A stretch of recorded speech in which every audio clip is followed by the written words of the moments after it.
அனைத்துலக உயிரோடை தமிழ் ILC தமிழ் உயிரோடை தமிழில் அன்பர்களே, இலக்கின் சிந்தனை வாராந்த இலக்கு இணைய இதழில் பிரசுரிக்கப்படும் ஆசிரியர் தலையங்கம் அதனுடைய விளக்கத்தை உயிரோடை தமிழ் உறவுகளுக்கு எடுத்து தரும் நிகழ்ச்சியாக இலக்கின் சிந்தனை ஒவ்வொரு சனி இடம்பெறுகின்றது. இந்த நிகழ்ச்சியில் எங்களோடு தமிழ் அறிஞர் மூத்தாய்வாளர் ஃபட்டிமா மாஸ்டர் அவர்களும் போரியல் ஆய்வாளர் அரிஸ் அவர்களும் இணைந்து விளக்கத்தை தரும் நிகழ்ச்சியாக இந்த நிகழ்ச்சி இடம்பெறுகின்றது. இங்கே கலையத்தில் ஃபட்டிமா மாஸ்டர் அவர்கள் இணைந்திருக்கின்ற வணக்கம் மாஸ்டர் அவர்களே.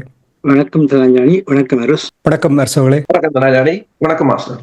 இருவருக்கும் வணக்கத்தை தெரிவித்துக் கொண்டு இன்றைய ஆசிரியர் தலையங்கம் கண்டிய நடனத்துடன் இணையும் டிரகன் யானை நடனத்தில் பாடு மீனதும் வானுயிர் பனையினதும் இறமை காக்கப்பட வேண்டும்.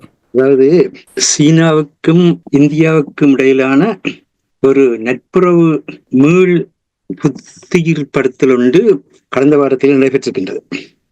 இதையடுத்து சீனாவினுடைய அமைச்சினுடைய வெளிவார பேச்சாளர் மாவோ நிங் 2 பாரிய அபிவிருத்தி நாடுகளான சீனாவும் இந்தியாவும் தேசிய அபிவிருத்தியில் பயிர்களை மேற்கொண்டு இந்தோ சைனீஸ் உறவுக்கு மீள் புத்துயிர் அளிக்க வேண்டும் என கூறியுள்ளமை முக்கியமான ஒன்றாக வருகின்றது. அதே நேரத்திலே இந்திய பிரதமரும் அமெரிக்காவினுடைய பாட்காஸ்டர் வைத்திருக்கிற லெக்ஸ் ஃப்ரீட்மனுக்கு அளித்த பேட்டியில் அவர் கூறியிருக்கின்றார், சீன இந்திய போட்டியில் இயல்பானது அதன் முரண்பாடாக மாறாத ஆரோக்கியமானதாக இருக்க வேண்டும் என்று கூறியிருக்கிறார். அத்துடன் சீனாவும் இந்தியாவும் இணைந்து செயற்பட வேண்டும் என்ற அந்த அழைப்பையும் அந்த பேட்டியில் அவர் விடுத்திருந்தார். அதற்கு பிறகுதான் இந்த சீன வெளிவார துறை பேச்சாளர் மாவோ நிங் அவர்கள் இந்த இந்தியாவை ஜானியாகவும் சீனாவை டிரகனாகவும் உருவகித்து குளோபல் டைம்ஸில் சீனாவுடைய நாளிதழில் இந்த சீன இந்திய உறவை டிரகன் ஜானை நடனம் என்று சொல்லி குறிப்பிட்டிருந்தார். அது இப்ப இலங்கையை பொறுத்த மட்டில் இலங்கையில் இருக்கிற சீன தூதுவர் தெற்கு உலக விஷயங்கள் குளோபல் சவுத் என்பது இந்தியாவினுடைய வெளிவார கொள்கையாக இருக்கின்றது. இப்பொழுது அந்த குளோபல் சவுத்தை விடயங்கள் இந்தியாவும் சீனாவும் ஸ்ரீலங்காவும் இணைந்து செயல்பட வேண்டும் என்ற அழைப்பை விடுத்திருந்தார். ஆன காரணத்தினால்தான் இந்த டிரகன் ஜான நடனம் கண்டிய நடனத்தில் இணைய போகிறதுன்னு சொல்லி கூறுகின்றோம். ஆனா இந்த கடைசி அந்த கண்டிய நடனத்தோட இணைகிற இந்த டிரகன் ஜான நடனம் நிச்சயமாக பாடுமீன் கரை என்று சொல்லப்படுற கிழக்கு கடற்கரை ஓரங்கள்லையும் இங்க வானியர் பனையை கொண்டிருக்கிற வடக்கிலிருந்தான் நடைபெறப் போகின்றது என்று உறுதியாகி கொண்டிருக்கிறார். அதே நேரத்துல யானையிட முதுகுல கழுகும் அங்க பெரும் என்பது கழுகு நாட்டு தளபதிகள் இலங்கைக்கும் இந்தியாவுக்கும் மேற்கொள்கிற விஜயங்களும், அதே நேரத்துல அமெரிக்காவுடைய புலனாய்வுத்துறை தலைவி இப்பொழுது இந்தியாவில் இந்திய பிரதமரை சந்தித்துக் கொண்டிருக்கிற செயற்பாடுகளும் அமெரிக்க வர்த்தக போர்ல இந்த உலக நாடுகள் எல்லாத்துக்குமான ஒரு இறுக்கமான சூழ்நிலையை ட்ரம்ப் ஏற்படுத்துகின்ற பொழுது இந்த தெற்காசியாவில இருந்தும் அவர்கள் நேரடியான தங்களுடைய செலவினங்களை குறைக்க முயற்சிக்கிறார்கள். அப்படி குறைக்க முயற்சிக்கின்ற பொழுது அதனை இந்தியாவை அங்கு முன்னிய மாதிரியே இந்திய துணைக்கண்டத்துக்கான தங்களுடைய பொலிசாக நிறுத்தி அவர்கள் கூடாக தங்களுடைய நிலை பெறுகின்ற முயற்சியையும் அவர்கள் மேற்கொள்கின்றார்கள். இந்திய வெளியுறவு அமைச்சர் ஜெய்சங்கர் கூட அமெரிக்காவுடைய வர்த்தக வரி விதிப்புகள் கடினமானதாக இருந்தாலும் அது அமெரிக்காவுக்கு தேவையானதாக இருக்கின்ற கருத்துக்களை கூட கூறியிருக்கின்றார்கள். இவ்விதமான சூழலில் நிச்சயமாக இந்தியா அமெரிக்காவிடத்திலிருந்து எந்த பொருட்களை கொள்வனவு செய்யறதாக இருந்தாலும் முந்தியதை விட அதிக விலை கொடுக்க வேண்டிய தேவை ஏற்பட்டிருக்கின்றன. அந்த நேரத்துல சீனாவோட ஒரு பனிப்போரை நடத்தி கொண்டு வந்த மத்திய அரசாங்கம் இப்பொழுது அந்த பனிப்போரை கைவிட்டுட்டு சீனாவோட இணைகிறதன் மூலமாக இந்த ஏற்பட்டு கொண்டிருக்கிற இந்த பொருளாதார அழுத்தத்தில இருந்து தாங்கள் மேலிடுவதற்கான முயற்சிகளை மேற்கொள்கின்றார்கள். அந்த அடிப்படையில் தான் இப்பொழுது டெல்லிக்கும் சீனாவுக்கும் இடையிலான நேரடியான அதிகாரிகள் கலந்து கொள்ற பேச்சுவார்த்தைகள் வரவுகள் எல்லாம் இடம்பெறுகின்றது. அவை ஒரு புதிய மாற்றத்துக்குள் தெற்காசியா சென்று கொண்டிருக்கின்றது. இந்த மாற்றத்துக்குள் தமிழர்களுடைய இறமை எவ்விதமாக பாதுகாக்கப்பட போகின்றது, அதான் மிக முக்கியமான கேள்வியா இருக்கின்றது. அதிலும் குறிப்பாக இந்த வடக்கு கிழக்குல இந்த ஜான நடனமும் ரகன் நடனம் கண்டிய நடனத்தோட இணையத்துல என்ன நடக்க போகுது என்றால், அந்த பகுதியின் உள்ளூராட்சி தங்கள கையில் இருக்க வேண்டும் என்ற ஒரு நிலைக்கு அரசாங்கம் இருக்கிறது. ஆனபடியினாலதான் ஆளுங்கட்சி அங்க குறிப்பாக வடக்குல எல்லா சபைகளிலும் தங்களுடைய வேட்பாளர்களை களத்தில் இறக்கி இருக்கிறார்கள். அதே நேரத்துல சட்டத்தின் துணை கொண்டு இந்த வேட்பு மனு தாக்கல் செய்யப்பட்டதுல இருக்கிற சில ஆவணங்கள் சரியான முறையில அத்தாட்சிப்படுத்தப்படவில்லை என்றதை மையமாக வைத்து வடக்குல சமர்ப்பிக்கப்பட்ட பலருடைய வேட்பு மனுக்கள் நிராகரிக்கப்பட்டிருக்கிறது. இது ஒரு வகையில சட்டத்தின் அடிப்படையில் நடைபெறுகிறது என்று சொன்னாலும் கூட, மறுபுறத்துல உள்ளாட்சி தேர்தலில் எப்ப வரும் இப்படி வரும் இல்லாமல் இழுத்திருத்தார்கள். இப்பொழுதுதான் மே 6ஆம் தேதி நடக்கும் என்று அறிவித்திருக்கிறார்கள். அப்படியான ஒரு சூழலில் சட்டத்தை பற்றிய போதிய விளக்கம் மக்களுக்கும் கொடுக்கப்படவில்லை, வேட்பாளருக்கும் கொடுக்கப்படவில்லை. இந்த வேட்பாளர்களுக்கு பொறுப்பாக இருந்த ஒரு சிலர் கூட தாங்கள் அந்த மின்னஞ்சல்களை வாசித்துவிட்டு வேட்பாளர் அறிவிக்கல் என்ற கருத்தெல்லாம் பெறுகிறது. எது இருந்தாலும் சட்டத்தின் அடிப்படையில அது ஒரு சிக்கலான ஒன்றாக இருக்கிறது. ஆனா மணிவண்ணன் முற்றாக அவருடைய கட்சியைச் சேர்ந்த வேட்புமனுக்கள் நிராகரிக்கப்பட்டிருக்கிற நிலையில அவர் ஒரு விஷயத்தை சுட்டிக்காட்டி இருக்கிறார். அதாவது சட்டத்தில கையெழுத்து போட இல்லைன்றதுக்காக ஒரு வேட்புமனு நிராகரிக்க கூடாது என்றுதான் இருக்குது. அப்படி சொல்லி போட்டு அதற்கு கீழே நீங்கள் இளையவர்கள் பெண்களுடைய குறிக்கப்பட்ட அளவு அங்க இருக்க இல்லை என்றால் நிராகரிக்கலாம் என்று அதனுடைய துணை விதி தான் சொல்லுகின்றது. அதே மாதிரியாக மாவட்ட பதிவாணையாளர் பிறப்பு பத்திரத்தை அத்தாட்சி படுத்தாவிட்டால் நிராகரிக்கலாம் என்றது துணை விதியாகத்தான் இருக்கிறது. ஆனால் மாவட்ட பதிவாளருடைய லட்சணை தங்களுடைய பத்திரங்கள்லாம் பொறிக்கப்பட்டிருந்தது. ஆனால் அவர் கையெழுத்து வைக்காவிட்டது அவருடைய பிழை என்று கூறுகிறார். சரி, யாருடைய பிழையோ பிழை இல்லையோ, அது என்ன பிரச்சனைன்னு சொன்னால், ஒரு பத்திரத்துல ஒரு சிறிய தவறு ஏற்படுகின்ற பொழுது பொதுவாக அதற்கு ஒரு கால அவகாசம் கொடுப்பார்கள். உங்களுடைய பத்திரத்துல பிழை ஏற்பட்டிருக்கின்றது, அதை கொண்டு சென்று திருத்தி கொண்டு வாங்கல் என்ற ஒரு சந்தர்ப்பம் கொடுப்பதுதான் வழக்கம். இன்று கூட அது டொலரன்ஸ் லெவல்னு சொல்வார்கள்.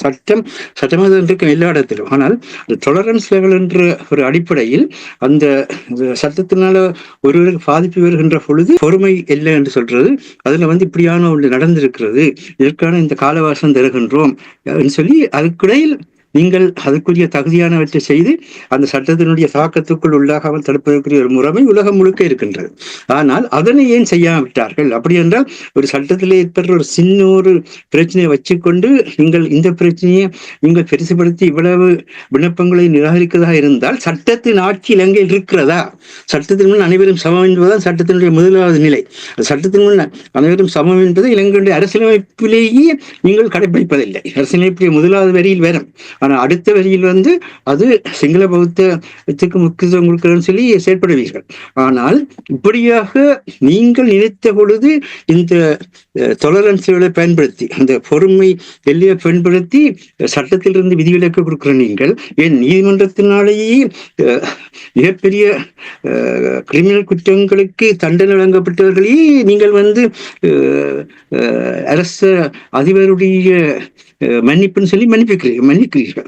ஆனால் வடக்கில் மட்டும் ஏன் விதமான ஒரு மிக கடுமையான ஒரு சட்டத்தை அமல்படுத்துகின்ற கேள்வியைத்தான் மணிவண்ணன் எழுப்பியிருக்கிறார். ஆகவே அதுவும் ஒரு நியாயமான ஒன்றுதான். அதாவது அது வாக்குகள் ஒருவருக்கே குவிக்கப்பட வேண்டும் என்பது அரசாங்கத்தினுடைய எண்ணமாக இருக்கிறது, தமிழரசு கட்சியுடைய எண்ணமாக இருக்கின்றது. ஏனென்றால் இந்த தேர்தல் முறையில் 60% வாக்களை இந்த ஆசனங்களை அந்த அந்த சபையில் இருக்கிற 60% ஆசனங்களை எந்த கட்சி அதிக வாக்களை பெறுகிறதோ அவருக்கு அப்படியே ஒதுக்கி விட்டுவிடுவார்கள். அப்படியே ஒதுக்கணும் 60% ஆசனங்கள் போய்விடும். மிச்சம் இருக்கிற 40% ஆசனங்கள் எடுத்துத்தால் பிறகு அங்கு விழுந்த வாக்கள் அடிப்படையில் விகிதாசார முறையில அதை பிரிப்பார்கள். அப்படி பார்க்கின்ற பொழுது இது ஒரு சிக்கலான தேர்தல். அப்ப இந்த தேர்தல் ஒருவருக்கு அதிக அளவு வாக்கள் விழுந்து அந்த விகிதாசார பிரதிநிதித்துவத்துக்குள்ள அது சிக்காமல் அடுத்த பகுதியும் தப்புமாக இருந்தால்தான் ஆட்சி நிலையானதாக இருக்கும். இதுக்காகத்தான் தமிழ் தேசிய மக்கள் முன்னணியினுடைய யாழ்ப்பாண பாராளுமன்ற உறுப்பினரும் சட்டத்துறையுமான கஜேந்திரகுமார் பொன்னம்பலம் அவர்கள் இந்த முறை நாங்கள் எல்லோரும் எங்களுக்குள்ள இருக்கிற அரசியல் வேறுபாடுகள் இருக்க, ஆனா இந்த தேர்தலை ஒரு பொது அணியாக நாங்கள் ஒருங்கிணைந்து சந்திக்க வேண்டும் என்கின்ற அந்த வேண்டுகோளை விடுத்தார். அப்ப அது ஒரு தேவையான நேரம். ஆனா அது நடைபெறாதவாறு தமிழரசு கட்சி தனிமைப்படுத்தி விட்டது என்பது வெளிப்படையான உண்மை. இப்படியான ஒரு சூழலில் இந்த தேர்தல் இன்னொரு முக்கியமான தன்மை வருகிறது என்னன்னு சொன்னால், இந்த தேர்தல் ஒரு பொருளாதார நோக்குடைய தேர்தலும் கூட. ஒரு வகையில வடக்கு மக்கள் கிழக்கு மக்கள் என்று சொல்லி தமிழ் மக்களுடைய இறையாண்மையையும் தமிழ் மக்களுடைய தாயக தேசிய தன்னாட்சி தன்மைகளையும் அவர்கள் தனிமைப்படுத்தி ஸ்ரீலங்காவினுடைய வடக்கில் வாழ்பவர்கள் ஸ்ரீலங்காவினுடைய கிழக்கில் வாழ்கின்ற சமூகங்கள் என்கின்ற ஒரு தன்மை அரசியல் ரீதியாக முன்னெடுக்கப்படுகின்றது. அதே மாதிரியாக பொருளாதார ரீதியாக இப்பொழுது நடைபெற்றுக் கொண்டிருக்கின்ற இந்த மாற்றங்களின் ஊடாக நிச்சயமாக இந்து மக்கள் கரையோரங்களில் இருக்கின்ற தமிழர்களுடைய பகுதிகளும் வடக்கும் பொருளாதார வளர்ச்சி என்கின்ற பெயரில் சீனா, இந்தியா, அமெரிக்கா போன்ற நாடுகளுக்கு மட்டுமல்ல, உலகில் எந்தெந்த நாடுகள் இந்த பகுதியை பயன்படுத்தி தங்களுக்கான பொருள் வளத்தை ஈட்ட முயற்சிக்கிறார்களோ அவ்வளவு பேருக்கும் பயந்து கொடுக்கிற முயற்சி தான் இறங்க போகின்றார்கள். அப்படியான ஒரு முயற்சியில் இறங்குகின்ற பொழுது இந்த பகுதியில் இருக்கின்ற உள்ளூராட்சியில அந்த மக்களுடைய நிலத்தினுடைய தன்மைகள் என்ன, எங்கெங்கே என்னென்ன பொருளாதார வளம் இருக்கின்றது, எங்கெங்கே மனித வளம் இருக்கின்றது, எங்கெங்கே கல்வி வளம், தொழில்நுட்ப பயிற்சி பெற்றவர்கள், அனுபவம் உள்ள தொழிலாளிகள் முதலீடு செய்யக்கூடிய இருக்கின்றார்கள் என்பது மிக மிக முக்கியமான விடயம். அதனை இந்த நேரத்திலே களத்திலே போட்டியிடுகின்ற வேட்பாளர்கள் இந்த தேர்தலோடு சேர்த்து தங்களுடைய வெற்றிக்கான பரப்புரையை செய்கின்ற அதே நேரத்திலே அந்தந்த மக்களுக்கான தேவை என்ன, அந்தந்த மக்களுக்கான எதிர்பார்ப்புகள் என்ன, அந்தந்த பகுதியில் இருக்கின்ற மண்ணினுடையவும் கடலினுடையவும் வானினுடையவும் வளங்கள் என்ன, மரங்களுடையவும் வளங்கள் என்ன என்பது பற்றிய ஒரு விவரத்திரட்டை சேகரிக்க வேண்டும்.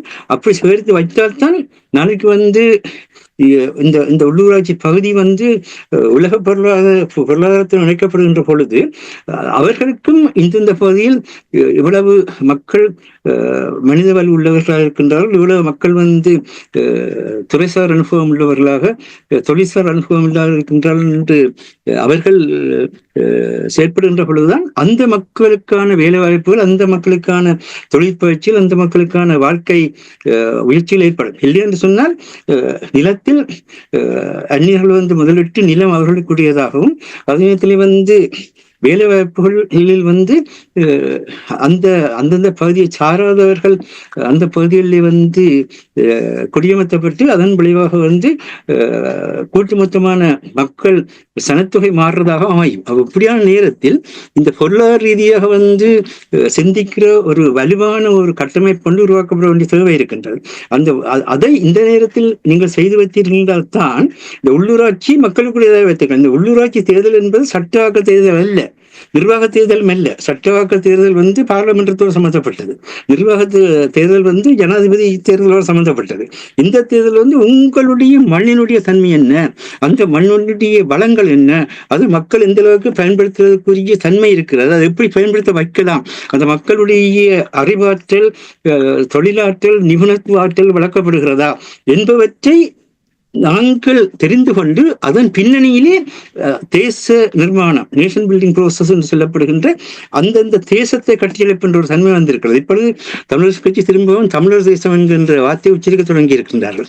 ஆனால் ஒரு தமிழர் தேசம் என்ற வார்த்தையை உச்சரிக்கின்றது எந்த காலமும் தேர்தல் காலத்தில் இந்த சமஷ்டி தமிழர் தேசம் இவைகளெல்லாம் உச்சரிக்கப்படுற தேர்தல் வருகிறது என்பதற்கான ஞான மொழிகள்.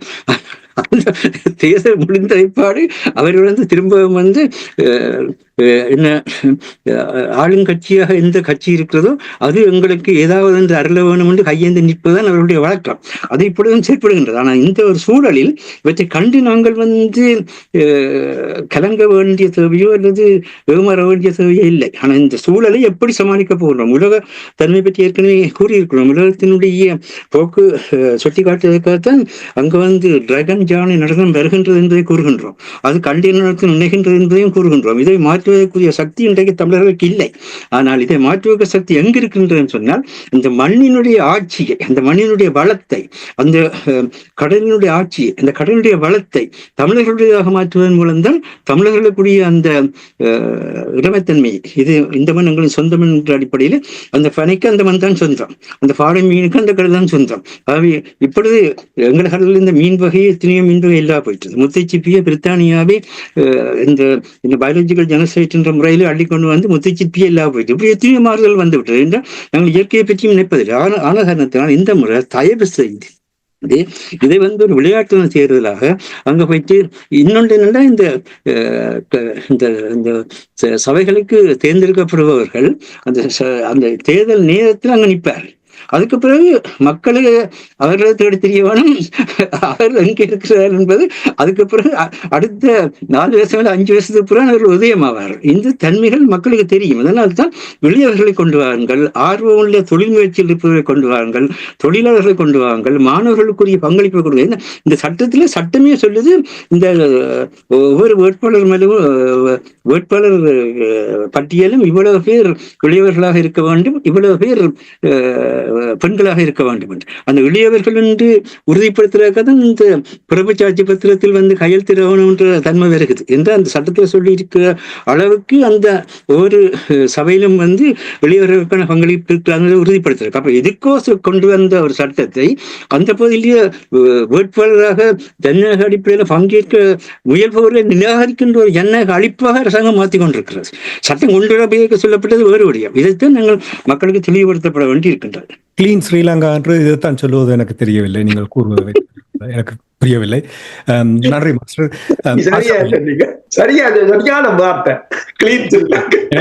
சொல்லிக் கொண்டதை கேட்டு பொழுது அங்கே என்ன எவ்வாறு கூறினார்களோ அது உடனடியாக நான் வேணுமென்று கூறவில்லை, மன்னித்துக் கொள்ளுங்கள். அரசர்களே, உங்களிடம் வருகின்றேன். மாஸ்டர் இங்கே நிறைய விடயங்களை கூறியிருக்கிறார். அதாவது மாறி வருகின்ற இந்த புவிசார அரசியல், பொருளாதார பல போட்டி நடைபெற்றுக் கொண்டிருக்கின்றது. இலங்கை தீவிலும் அதனுடைய விளைவு எதிரொலிக்கிறது. இப்ப மாஸ்டர் கூறினார், இந்தியா சீனா எவ்வாறு இந்த விடயங்கள் செயல்படுத்த போகிறார்கள். என்னுடைய கேள்வி என்னவென்றால், தமிழருடைய இந்த உள்ளூராட்சி மன்றம் இந்த போட்டி இது ஒரு பிராந்திய போட்டியாக மாறுவதற்காக, அதிகாரத்தை கைப்பற்றுவதற்காக, இந்தியாவோடு போட்டி போடுவதற்காக இலங்கை குறிப்பாக யாழ்ப்பாணத்தை கைப்பற்ற வேண்டும் என்று இந்த உள்ளூராட்சி மன்ற தேர்தலூடாக திட்டமிட்டு செயல்படுகிறதா? அதற்கு காரணம் என்னவென்றால், உங்களுக்கு தெரியும், யாழ்ப்பாணத்தில் இந்திய துணை தூதுவரம் அங்கே இருக்கின்றது. ஏற்கனவே பலர் தெற்கிலங்கையில் கூறுகிறார்கள் வடக்கு கிழக்கு இந்தியாவுடைய ஒரு மாநிலமாக மாறிக்கொண்டு வருகின்றது என்று. அப்ப இங்கே அனுரகுமார் திசாநாயக்கா இதை ஒரு சந்தர்ப்பமாக பயன்படுத்தி அந்த நாடு முழுவதும் தங்களுடைய நாடு, தமிழ் மக்கள் எங்களுக்கு வாக்கு போட்டிருக்கிறார்கள், அதற்காகத்தான் இதை ஒரு நுணுக்கங்களை ஒரு திட்டத்தோடு அந்த உள்ளூராட்சியை கைப்பற்றுவதற்கான ஒரு முயற்சி என்று நீங்கள் நம்புகிறீர்களா? உண்மைதான், நீங்கள் உங்களோட பார்வை சரியான பார்வை.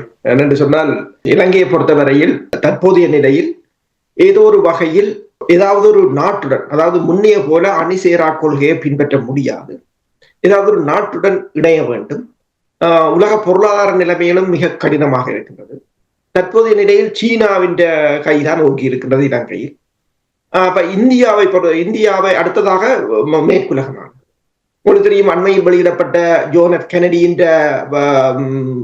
அந்த அறிக்கை, அதாவது அவர் படுகொலை தொடர்பான அறிக்கையில் கூட இலங்கையில் சிஏஏ தளம் இயங்கியது அது தெளிவாக குறிப்பிடப்பட்டிருக்கு.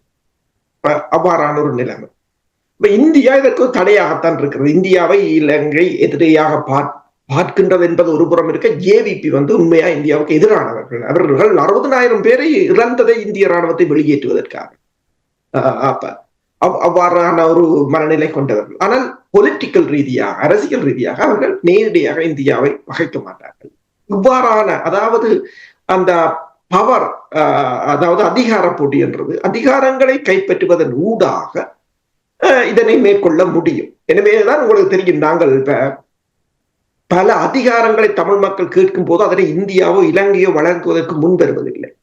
காவல்துறை அதிகாரமோ காணி அதிகாரம், அதிகாரம் ஒரு முக்கியம். இப்ப நாங்கள் இதை பல தடவைகள் சொல்லி இருக்கிறோம். கட்டலோனியாவில், ஸ்பெயின்ல மிகவும் ஒரு செல்வமும் அறிவும் மிக்க மாநிலம் அது. அப்போ ஒரு இனம் பொருளாதார ரீதியாகவும் அறிவு ரீதியாகவும் வளர்ச்சி அடையும் போது அது அடுத்ததாக அது தனது அதிகாரத்தை தேடும் என்று சொல்வார்கள். அதே போன்றுதான் தமிழர்கள் தற்போது அந்த பொருளாதார ரீதியாகவும் அறிவுத்துறை ரீதியாகவும் வளர்ந்திருக்கின்ற அதே சமயம் அவர்களுக்கான அதிகாரம் தேவை என்ற ஒரு இது வரும்போது அதை அதிகாரம் கிடைக்குமாக இருந்தால் விரைவாக அவர்கள் முன்னகர்ந்து விடுவார்கள் என்ற ஒரு தோற்றப்பாடு இருக்கு. அப்ப அதை அழிக்க வேண்டும் என்பதுதான் ஏபிபியின் முக்கிய நோக்கம். நீங்கள் கேட்ட கேள்வி சரியான ஒரு கேள்வி. அப்ப அதை அழிப்பதற்கு அவர்கள் கையாளுகின்ற ஆயுதங்கள் மிக மிக ஒரு காத்திரமானவை. அரசியல் ரீதியாக சட்ட நுணுக்கங்களை பயன்படுத்தி, ஏனென்றால் இதுவரை காலமும் எல்லா தேர்தல்களும் இடம்பெற்றதுதானே. இதுவரை காலமும் தேர்தல்கள் இடம்பெற்றது. இதுவரை காலமும் உளவு வேட்புமனுக்கள் தாக்கல் செய்யப்பட்ட பிழை பிடிப்பது என்று சொன்னால் நீங்கள் பிழையை வடிவாக பிடிக்கலாம். இப்ப இங்கேயும் சொல்வார்கள், இப்ப கார் டிரைவிங் லைசன்ஸ் எடுக்க இன்ஸ்ட்ரக்டர் உங்கள பிழை பிடிக்கணும்னா எத்தனையோ பிழையை பிடிக்கலாம். ஆனால் அதற்கும் சட்டங்கள் இருக்கின்ற. இப்ப மாஸ்டர் அது தெளிவாக கூறியிருந்தார். மாஸ்டர் நல்ல ஒரு விளக்கம் கொடுத்திருந்தார். இங்கே என்ன மாதிரி, அதாவது இந்த சட்டங்கள் இருக்கின்றது, சரி, ஒரு பிழை விட்டு அதை எவ்வாறு திருத்துவது என்பது. ஆனால் மொத்தமாக நிராகரிப்பது என்பது, இப்ப நீங்கள் கூறிய கருத்து மிகவும் ஒரு அருமையான கருத்து. அதாவது கிளீன் ஸ்ரீலங்கா என்றது எதிர்கட்சிகளை கிளீன் பண்ணுவது. அதேதான் கிளீன் ஸ்ரீலங்கா. அது உண்மை, அதுதான் சரி. உண்மை நடக்கிறது அதுதான். கிளீன் ஸ்ரீலங்காண்டு நீங்கள் இலங்கையை முன்னேற்றவில்லை. ஏனென்றால் ரணிலின் கருத்துப்படி இந்த அரசு வந்தா பிறகு 700 பில்லியன் ரூபாய்களை வாங்கி இருக்கிறார்கள் லோக்கல் மார்க்கெட்ல. அதுல 700 பில்லியன் ரூபாய், அதுல 60 பில்லியனை காணலையா. இப்ப ஏப்ரல் மாதம் IMF வரைக்கும் அதுக்கு கணக்கு காட்டணும் என்று சொல்லுறேன். அப்ப நீங்கள் பொருளாதார ரீதியாக எதுவும் முன்னகரவில்லை. நீங்கள் 6 மாதமாக எந்த வாக்குறுதியை நிறைவேற்றவில்லை. எந்த ஒரு ஊழல்வாதியை நீங்கள் பிடிச்சு போடவில்லை. ஏன் இந்த பட்டலந்த அறிக்கை தொடர்பாக கூறுகிறார்கள். கடலை தூக்கி போடுங்க பாப்போம். ஏலாது. ஏனென்றால் பூகோள அரசு சிக்கல் இருக்கு. நீங்கள் அப்ப மக்களை பேக்காட்டுறீங்க. சும்மா பேக்காட்டுறது சொல்றது என்ன, ஏமாத்துறீங்கள். நாங்கள் அப்படி ஒன்றும் புதுசா எங்க ஒரு என்ன மனித இயல்பு என்ன, ஏதாவது ஒன்று புதுசா வந்துட்டால் அதை நோக்கி ஓடும் கும்பலா பேர்ந்து ஒரு 6 மாதத்திலே அதையே தூக்கி எறிஞ்சிடும். அது இயல்பு, அது மனித இயல்பு. அந்த இயல்பை நீங்கள் உங்களுக்கான பிரச்சாரமாக பயன்படுத்துவீர்கள். இப்ப அங்க போய் படம் எடுத்து, பல்வெட்டுத்துறையில படம் எடுத்து, அங்க படம் எடுத்து, இங்க படத்தை எடுத்து போடுற அளவுக்கு நீங்கள் அங்க இருக்கிற நாட்டு அந்த மீனவர்களை போய்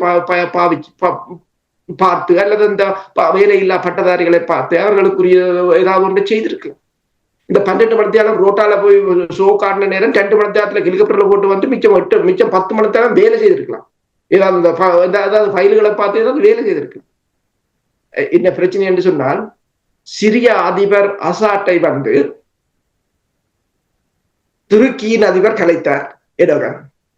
இன்றைக்கு துருக்கியின் அதிபர்கிட்ட பதவி ஊசலாடுகிறது. அங்க இப்ப அரவாதில் எழுதியிருக்கிறாங்க, சில வேளை எடோகனும் அசாட்டும் மாஸ்கோவில சந்திப்பார்கள் என்று. அப்ப நிலைமை இப்படித்தான் போய்கொண்டிருக்கிறது. சேர்பிய அதிபர் பதவி விலகிட்டார். எல்லா இடமும் போர், எல்லா நாடும் நீங்கள் திறந்து பாருங்கள். கொஞ்ச நேரம் இருந்து இந்த ட்விட்டர் தளங்களை நீங்கள் செய்திகளை பாருங்கள்.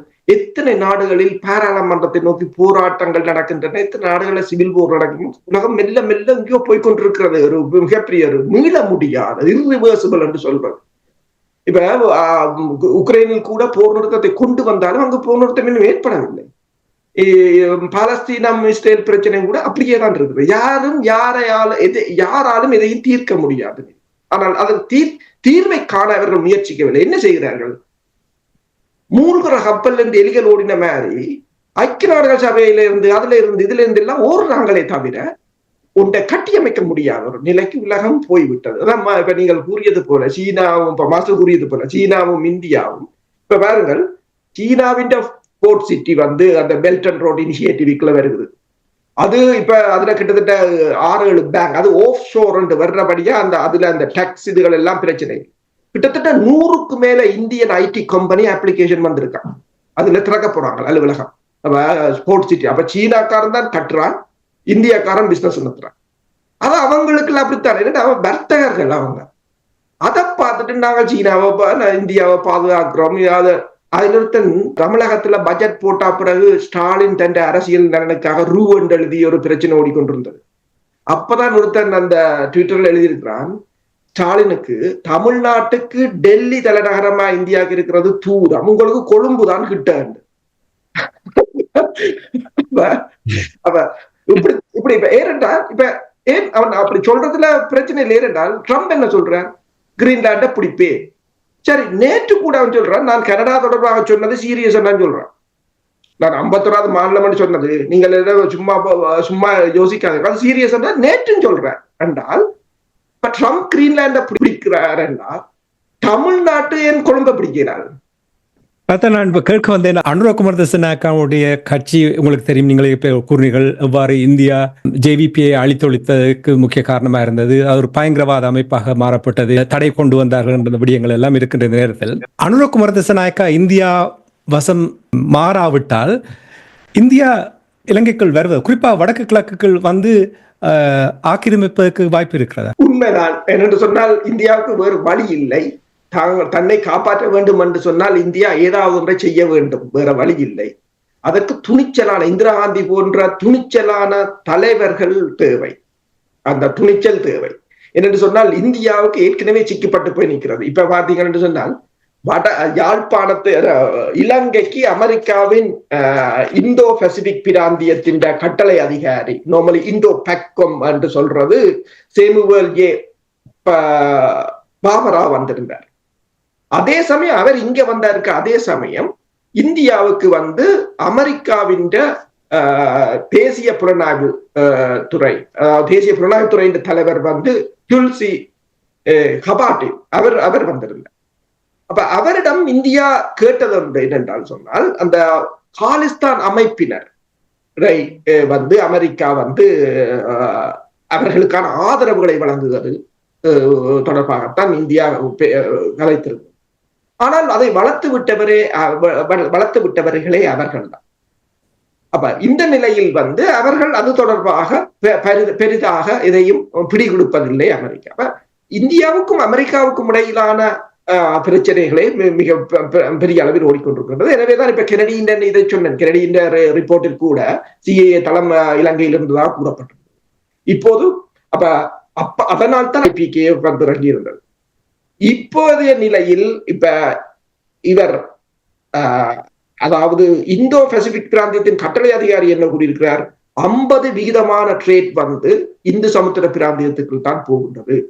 40% உலகத்துக்கு தேவையான 40% ஒயிலும் இந்து சமுத்திர பிராந்தியத்துக்கு தான் போகிறது. அது மிக மிக முக்கியமானது. அதில் மிக முக்கியமானது இலங்கையின் அமைவிடம், மிகவும் கேந்திர முக்கியத்துவம் வாய்ந்த அமைவிடம். நாங்கள் இலங்கைக்கு 3 கோஸ்ட் கார்ட் கடற்படை கப்பல்களை வழங்கி இருக்கிறோம். இன்னும் ஒன்றை அடுத்த ஜனவரி அளவில் வழங்குவோம். 2 C-130 ஹெர்குலஸ் ரக விமானங்களை வழங்கி இருக்கிறோம். இலங்கையை நாங்கள் தங்கள் பாதுகாப்பு பிரிவு கடற்படையின் பாதுகாப்பு அமைப்பில் இணைத்திருக்கின்றோம். இந்த வருடத்துக்கு இலங்கை தான், அது 157வது பிரிவு என்று சொல்றது, இந்த வருடத்துக்கு இலங்கை தான் அதற்கு தலைமை தாங்க போகிறது. அந்த கடற்படை பிரிவை பொறுத்தவரையில் கிட்டத்தட்ட ஒரு 3.2 மில்லியன் ஸ்கொயர் மைல் கடற்பரப்பை கையாளக்கூடியது என்று இலங்கையை ஏதோ ஒரு வகையில் அவர்கள் தன்னகத்தில் தனக்குள் இணைப்பதற்குத்தான் முயற்சிக்கிறார். அடுத்ததாக பார்த்தீங்கன்னு சொன்னா, இந்த ஏப்ரல் மாதம் சீனாவின் உயர்மட்ட குழு வருகிறது. கிட்டத்தட்ட $1.5 பில்லியன் பெறுமதியான 3.7 பில்லியன் பெறுமதியான சுத்திகரிப்பு ஆலை ஒன்றை கம்பாந்தோட்டையில் போட போகிறார். ஏனென்று சொன்னால், இப்ப சாமுவேல் சொன்னதுக்கும் சீன அதிகாரிகள் வருவதை நீங்கள் லிங்க் பண்ணி பார்த்தீங்கன்னு சொன்னால், அம்பாந்தோட்டை துறைமுகம் தான் அவர் சொன்ன ஜியோகிராபிக்கல் இம்பார்ட்டன்ட் அந்த மத்திய புள்ளியில் வந்து அம்பாத்தோடு தான் இருக்குது. அங்கிருந்துதான் கப்பல்களுக்கு எரிபொருள் வளங்கள் வழங்கப்பட போகின்றது என்று சொல்லும் போது பரபரப்பாகத்தான் இலங்கை இயங்கிக் கொண்டிருக்கிறது. நீங்கள் கூறுவதை பார்த்தால் ஹம்பாந்தோட்டே சீனாவுக்கு உரியது, போர்ட் சிட்டி சீனாவுக்கு உரியது.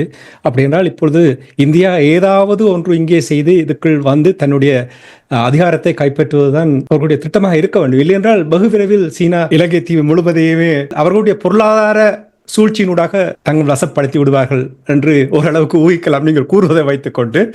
சரி மாஸ்டர், நான் உள்ளூராட்சி தேர்தல் தொடர்பாகத்தான் உங்களிடம் கேட்க விரும்புகிறேன். வல்வெட்டித்துறையில் சுயேட்சை குழு ஒன்று இந்த உள்ளூராட்சி தேர்தலில் களமிறங்குவதற்கு ஒரு முன்னுதாரணமாக செயல்பட்டார்கள். கட்சிகள் எவரையுமே முன்னிலைப்படுத்தாமல் எல்லோருமே சுயேட்சையாக போட்டியிடுவதற்கு நல்ல ஒரு திட்டத்தோடு செயல்பட்டார்கள். அவர்களுடைய மனுவும் நிராகரிக்கப்பட்டிருக்கிறது.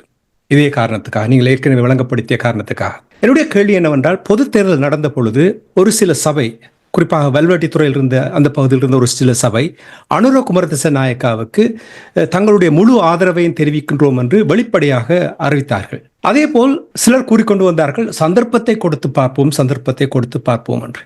இப்பொழுது குறுக்கு வழியால் சட்ட நுணுக்கத்தினூடாக இவ்வாறு மாற்றத்தை ஏற்படுத்துவதை இவர்கள் எல்லோரும் ஏற்றுக்கொள்வார்களா? இது ஒரு நல்ல கேள்வி. அதாவது அதுக்கு ஏற்கனவே அரோஸ் பதிலளித்து விட்டார். அதாவது கிளீன் ஸ்ரீலங்கா என்ற இதுல வந்து இப்பொழுது வந்து தமிழ்நாட்டையும் கிளீன் பண்ணியாச்சு. இந்த தமிழ்நாட்டை கொண்டு வந்து அங்க இருக்கிற வர்த்தகர்கள் எல்லாத்தையும் நிலத்தடி இணைப்பு, கடலடி இணைப்பு, வான் இணைப்புன்னு சொல்லி எல்லாம் ஸ்ரீலங்கா அரசாங்கத்தோடையும் மத்திய அரசாங்கத்தோடு இணைக்கப்பட்ட ஒன்றா போயிட்டே தவிர தமிழ்நாட்டில் இருக்கிற ஒருவருமே வந்து இன்னைக்கு தமிழ்நாட்டில் இருக்கிறவர்கள் வந்து வடக்கு கிழக்குல வந்து ஏதாவது வர்த்தகம் செய்யறேன்னு சொன்னால் இவியல்கிட்ட பெர்மிஷன் எடுத்துக்கொண்டு வர வேண்டிய நிலையில நிக்கணும். இதை முந்தைய நடந்தது. அது தமிழர் அல்லாதவர்கள் அங்க வந்து இறங்குவார்கள்னு தமிழ்நாட்டுக்கு தெரியும். இப்ப தமிழ்நாடும் கிளீன் முடிஞ்சு. அதுக்காக அவர்கள் எழுதின சரி நீங்க கொழும்புல கேட்க சொன்னது ஏனென்றால் இப்ப கொழும்பு சொல்லித்தான் டெல்லி வந்து செயற்படுமே தவிர தமிழ்நாடு சொல்லி டெல்லி செயற்பட போறது இல்லை. அப்படிதான் அவங்களுக்கு தெரிஞ்சாலும் சொல்றாங்க, அங்க போய் சொல்லி இதுல செய்யுங்க. ஏன்னா அப்படியான இப்ப இங்க இருக்கிறதெல்லாம் பெரிய நிலத்தை இணைச்சிட்டேன், கடலை இணைச்சிட்டேன், பாதையத்து வந்துட்டோம், கப்பலை கொண்டு வந்துட்டோம் பேசிக்கொண்டு இருக்கிறதுக்கு தெரியுதில்லை என்ன மாதிரியாக கிளீனிங் நடந்திருக்கு. இப்ப தமிழ்நாடு அரசாங்கம் இலங்கையில வந்து எந்த ஒரு பொருளாதார முயற்சியை செய்கிற என்றாலும் அவர்கள் இப்ப வந்து ஸ்ரீலங்கா அரசாங்கத்தோடையும் மத்திய அரசாங்கத்தோடையும் பேசத்தான் செய்ய வேண்டும். அப்ப அவர்கள் அதுக்கேற்ற மாதிரி இவர்கள் செய்யற அட்டாசங்கள் எல்லாம் பொறுத்து கொண்டு வாய மூடி கொண்டிருக்க நிலையை கொண்டு வந்துட்டாங்க.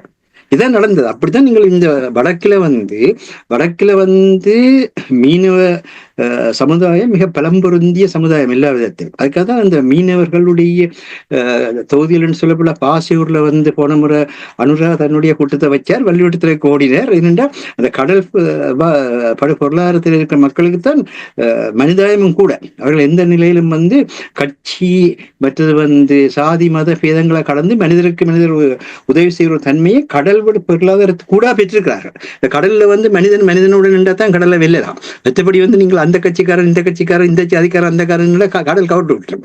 அப்ப அதுக்காக தான் அங்க போனார். அதே மாதிரி மினிஸ்ட்ரியில வந்து கூட்டம் வைத்தார். ஏன் விவசாய சமுதாயத்தை தனக்கில் இழுக்கிறதுக்கு. அவர் மிக மிக மிக கிளீன் ஸ்ரீலங்கா என்றது அரசு சொன்ன மாதிரி மிக கிளீனா நடக்குது. எந்த இடத்துல கிளீன் பண்ண வேணுமோ அந்த இடத்துல கிளீன் பண்ணி கொண்டு வராங்க. இப்ப விவசாய சமுதாயத்தை மினிஸ்ட்ரியில கூட்டம் வச்சு அணைச்சு வல்லுவெடுத்துறையில கூட்டம் வச்சு அணைத்தார்கள். இப்ப நீங்க சொல்லுமா அவர்கள் எதிராக செயற்படுறார்கள் என்றது கூட அந்த மக்களுக்கு தெரியாது. இந்த அந்த மக்களை பொறுத்த மட்டும் அவர்களுடைய தமிழ் தேசிய உணர்வு, அவர்களுடைய நடந்த வரலாற்று தன்மைகள் எல்லாத்தையும் மறக்கடிச்சு நாங்கள் வந்து எல்லோருக்கும் சமத்துவமான ஆட்சியை கொண்டு வரோம்ன்ற ஒரு மிகப்பெரிய ஒரு விலை வீசி இருக்குது ஜேவிபி. ஆனா அதே நேரத்துல அரசு சொன்ன மாதிரி ஜேவிபியாலையும் எல்லைக்கு மேல போக இயலாது. என்னண்டா இப்போது இந்திய பிரதமர் வந்து 5ஆம் தேதி வர இருக்கிறார். 5ஆம் தேதி வர்ற பொழுது அது சம்பூர்ல இருக்கிற அந்த சூரிய சக்தியால மூன்றெழுமரி சக்தியை பெற முயற்சிக்காக வருகிறார். அப்படி வருகின்ற பொழுது நீங்கள் கேட்டீர்கள் கேள்வி என்று இந்தியா வந்து என்ன செய்யும்? இந்தியா ஏற்கனவே வடக்கையும் கிழக்கையும் தனதாக பொருளாதார ரீதியாக இணைச்சு கொண்டு இன்றைக்கு உலகத்துல ஆக்கிரமிப்புன்றது இல்லை. அதுக்கு பதிலாக நல்ல ஒரு பேரு ட்ரம்ப் தான் எல்லாருக்கும் முன்னோடி. இப்ப ட்ரம்ப் வந்து அங்கேயே சொல்லி போட்டது என்ன சொன்னாலும் கேட்க மாட்டேன். அதே அதே மாதிரி வந்து சட்டத்துல, அரசியல் சட்டத்துல என்ன எழுதியிருந்தாலும் கேட்க மாட்டேன். எல்லாம் வந்து எக்ஸிகியூட்டிவ் ஆர்டர். எல்லாத்தையும் மேலாணை கூட செயல்படுத்தி கொண்டு போகணும்னு சொல்லியாச்சு. இதே இதைத்தான் எல்லாரும் செய்வார்கள். ஆனா இதை காட்டி கொடுத்தது, ட்ரம்ப் காட்டி கொடுத்தது மஹிந்த ராஜபக்ஷ. அதான் அந்த மிக தெளிவாக புரிஞ்சு கொள்ள வேண்டிய விஷயம். இதை காட்டி கொடுத்தது மஹிந்த ராஜபக்ஷ. அதே நேரத்தில் கட்டிப்பிடிச்சு கொண்டு அவையோட நின்று காட்டி கொடுத்தது சம்பந்தரும் சுமந்திரனும். அது எல்லாருக்கும் தெரிஞ்ச விஷயம். அதாவது உலக சட்டங்களை பற்றி நீங்கள் அக்கறை இருக்க தேவையில்லை. அந்தந்த நாட்டு உள்ளூர் பொறுமுறைகளாலேயே நீங்கள் ராஜாங்கத்தை நடத்துங்க. அந்த உள்ளூர் பொறுமுறையே சட்டத்தை விட பெருசுன்னு சொல்லி கொடுத்த சட்ட மேதைகள் இவர்கள் தான். அதை யாருமே சொல்ல மறுக்க முடியாது. இப்ப அங்க நடந்து கொண்டிருக்க விஷயங்கள் எல்லாம் இலங்கையில் நடந்து கொண்டிருக்கிறதுடைய ஒரு உலக பரம்பலாக பார்க்கப்பட வேண்டியிருக்கிறது. அதே நேரத்துல பாருங்க, 41,834 பேரை இந்திய எதிர்ப்பில் நீங்கள்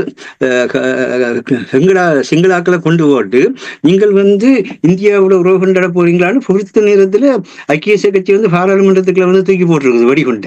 அப்ப இப்ப வந்து 41,000 பேரை இந்திய எதிர்ப்புக்காக கொண்ட நீங்கள் இன்றைக்கு இந்தியா போய் கட்டிப்பிடிப்பீங்களா, கட்டிப்பிடிக்க மாட்டீங்களன்றதை ரணில் வந்து தந்திரமா சொல்லிட்டான். இந்த படல விவகாரத்தை வச்சு இங்க இருக்கிற கனபேர் என்ன செய்யணும்னா அந்த போட்டிகளோட ஏதோ எல்லா மாற்றம் இருக்கு. அங்க ஒரு மாற்றம் வராது. ஏனென்றா ஒவ்வொருவரும் செய்த படுகொலை லிஸ்ட் அவையில்கிட்ட இருக்கு. ஒருவருக்கு எதிராக படுகொலை பிரச்சனை பேசிக்கொண்டிருப்பான். அதே நேரத்துல அந்த பேட்டிய தமிழர்களுக்கு புரியுதில்லை எந்த மாதிரியாக ரணில் விக்ரமசிங்க தமிழருக்கு எதிராக மாற்றினான் என்பது. என்ன செய்து வைத்திருக்கிறார்? அங்கு கேட்கப்பட்ட கேள்விக்கு, நாங்கள் பலஸ்தீனத்தை வந்து மற்ற நாடுகள் அங்கீகரிக்கிறபடியினால் அங்கீகரிக்கிறோம், ஆனால் நீங்கள் 83ஆம் ஆண்டுல இருந்து என்னத்தை பேசினாலும் கூட ஒரு நாடும் கூட அங்கீகரிக்கவில்லை. அப்ப அதாவது உங்களை உலக நாடுகள் அங்கீகரிக்கிறபடியினாலும் நாங்க அங்கீகரிக்க இல்லையே தவிர உலக நாடுகள் நாங்கள் செய்கிறதையும் சரியின் ஏற்றுக்கொள்ளுதுன்னு சொல்லி தமிழர்களை தோற்கடிச்ச பேட்டி அது. தமிழர்கள் உலக நாடுகள் மூலமாக நாங்கள் வந்து சாதிப்போம் என்று சொல்லிக் கொண்டிருக்கிறவர்களுக்கு அவன் அதில் வச்சு அரசியல் ரீதியாக தூக்கி அடித்தான். எப்படியோ தூக்கி அடித்தான்? எந்த நாடு உங்களுக்கு ஆதரவு வந்தது? ஆனால் அவர்கள் ஆதரவு தராதபடினால நான் செய்ய இல்லை. அப்போ மறுவாசிப்பு என்ன? அவர்கள் எங்களை ஏற்றுக்கொண்டார்கள். எங்களை ஏற்றுக்கொண்ட நிலையில் நானே கவலைப்பட வேணும். ஆனா அதுக்கான அந்த ஒரு அங்கீகாரத்தை, ஒரு சாதாரண அங்கீகாரத்தை கூட, அதாவது தேசிய மக்கள் என்ற அந்த அங்கீகாரத்தை கூட எடுத்துக் கொடுக்க இயலாத நிலையில வாழ்ந்து கொண்டிருக்கிற தமிழர்கள் சரியோ இந்த பலந்த பிரச்சனையை வச்சுக்கொண்டு பலந்த பிரச்சனை அப்படி இறுகினாலும் கூட ஒரு சிங்கள பிரச்சனையா இருக்கவே இல்லையோ அதுல தமிழர்களுக்கு எந்த லாபமும் பெறப்போறதில்லை. அந்த நிலையில தான் நாங்கள் பார்க்கணும்னு சொன்னா, இந்த கார்டியன் ஆங்கில நாளிதழிய ஆய்வாளர் ஜொனாத்தன் பிரீட்லாண்ட் வந்து நேற்றைய தினத்துல ட்ரம்ப் ஜனநாயகம் சமத்துவ சுதந்திரம் ரெண்டையுமே கைவிட்டுள்ளார். கடந்த சில நூற்றாண்டுகளாக இவற்றுக்கான உலக காலனாக தன்னை முன்னிலைப்படுத்தி அமெரிக்காவின் இந்த வெளியேற்றம் ஏற்படுத்தியுள்ள பதவி பொறுப்பு வெற்றிடத்தை ஐரோப்பியாவும் பிரித்தானியாவும் இணைந்து ஒன்றிய நிலை இல்லாவிட்டாலும் விருப்பில் இணைவு என்கிற அடிப்படையில் செயற்படுவது காலப்போக்கில் மூலமும் ஒன்றிய நிலை செயற்பாடாக மாறலாம் என்ற கருத்தை வெளியிட்டுள்ளார். இதுதான் இந்திய சீன உறவிலும் இன்றைக்கு தோன்றியிருக்கிறது. இந்திய இப்ப என்னென்றால் விருப்பு நிலையில் இணைதல். இந்த விருப்பு நிலையில் தங்களுடைய அரசியல் தன்மையை அப்படியே வச்சுக்கொண்டு ஒரு பொது இருப்பில் வந்து இணைகிறது. இதைத்தான் இப்ப எல்லா இடத்திலும் பெறப்போகுது. இப்ப நீங்கள் கேட்ட கேள்விக்கு, சீனா இந்தியா வந்து எங்களோட பக்கத்துல விருப்பு நிலையில வந்து எதை செய்ய விரும்புதோ அதை நான் செய்யுங்க, எங்களுக்கு பிரச்சனை இல்லை. அதாவது சிங்கள சமுதாயத்துக்கு ஒரு பிரச்சனை பெறப்போறது இல்லை. இன்றைக்கு வந்து 11 ஜப்பானிய திட்டங்களையும் 76 சீன திட்டங்களையும் கருத்திட்டங்கள் என்று சொல்லி அவ்வளவத்தையும் இப்ப நாங்கள் வங்குரோத்து நிலையிலிருந்து வெளியால் வந்தபடியினால திருப்பி நாங்கள் வந்து அதை செயல்படுத்துறோம். அதுல ஒன்றுதான் இந்த 11 திட்டத்தில் ஒன்றுதான் இந்த இந்திய பிரதமர் சம்பூருக்கு வர விஷயமும் திருவண்ணாமலையில எண்ணக்குதங்களை திருப்பி அவங்கள்ட்ட கொடுக்குற விஷயம். அப்போ அவருக்கு தெளிவா சொல்லியிருக்கிறார், உங்களோட 11 விஷயத்துல நாங்கள் இணைஞ்சு செயல்பட போறோம், சீனாவோட 76 விஷயத்துல செயல்பட போறோம். அதான் நம்பாந்தோட்டையில வந்து அவர்கள் வந்து மிக முக்கியமான இடத்துல வந்து அவர்கள் நிலப்படுத்துகிறார்கள். அங்க இந்தியா வந்து அந்த பகுதியில செய்ய வழிகிட்ட பல திட்டங்களை வந்து மெதுவாக அந்த இடத்தை விட்டு வெளியேற்றிட்டார்கள். அப்ப அவர்கள் மிக மிக தெளிவா நடந்து கொண்டிருக்கிறார்கள். அந்த பின்னணியில பார்க்கின்ற பொழுதுதான் இப்ப கார்டியனோட இன்னொரு ஆய்வாளர் மார்டின் கெட்டில் என்றவர் 20ஆம் தேதி எழுதின ஐரோப்பா ட்ரம்ப் மேற்கொள்ள கூட்டணி உருவாக்க வேண்டியதில்லை, அது ஏற்கனவே வரவேற்கப்பட தொடங்கிவிட்டது என்று சொல்லி பிரான்சின் தலைவர் மக்ரோனும் ஐக்கிய ராஜ்ய பிரதமர் ஸ்டாமரும் உக்ரைன் அரசு தலைவர் விளாடிமிர் செலஸ்கி இணைத்து மத்திய ஐரோப்பிய நாடுகள் பலவற்றை இணைந்து செயற்படுகின்றார்கள் என்று வெளிப்படுத்தினார். இதே பாணி ஏற்கனவே இந்திய, சீன, ஸ்ரீலங்கா ஆட்சித் தலைவர்களும் வெளிப்படுத்தி இருக்கிறார்கள். அப்ப இப்பொழுது எல்லா இடத்திலும் இந்த விருப்பின் பேரில் செயற்படுதல் செயல்படுதல் என்று போயிருக்கல அந்த நாட்டு அரசியல் அமைப்புகளுக்குள்ளேயோ இல்லை அந்த நாட்டில் சட்டத்தின் ஆட்சிக்குள்ளேயோ கூட செயற்படாமல் அந்த விருப்ப நிறைவேற்றி அதன்படியாக நாங்கள் அரசாங்கத்தினுடைய செயற்திறனை நாங்கள் முன்னுக்கு கொண்டு வரோம் என்ற நிலை உலகத்துல வந்துச்சு. இப்படியான ஒரு சிக்கலான நிலையில இப்ப நாங்கள் கடந்த எங்களுடைய இலக்கின் சிந்தனையில இந்த காணிகள் வடக்குல தமிழகத்துல இருந்து பிரிக்கப்படுற பற்றி பேசலாம். இன்றைக்கு வேதநாதனே கூறியிருக்கிறார். இப்ப அரச காணிகளை வழங்குவதனூடாக 500 மில்லியன் ரூபாய் வருமானம் இந்த ஆண்டு பெற்றுக்கொள்வதற்கு எதிர்பார்த்துள்ளோம். மேலும் வடக்கு மாகாணத்தில் 11,270 பேர் காணிகள் இல்லாமல் இருக்கின்றார்கள். இப்படி இலக்கினுடைய சிந்தனை எங்க மட்டும் போகிறோம் என்று யோசிச்சு கொள்ளுங்க. அவரே சொல்லி போட்டு இவர் தன்னையும் காப்பாற்ற வேண்டும், உண்மையையும் சொல்ல வேண்டும். அப்ப அந்த இடத்துல இவ்வளவு காணிகளை குத்தகைக்கு கொடுத்து 500 மில்லியன் ரூபாய் பெற போறீங்கள்.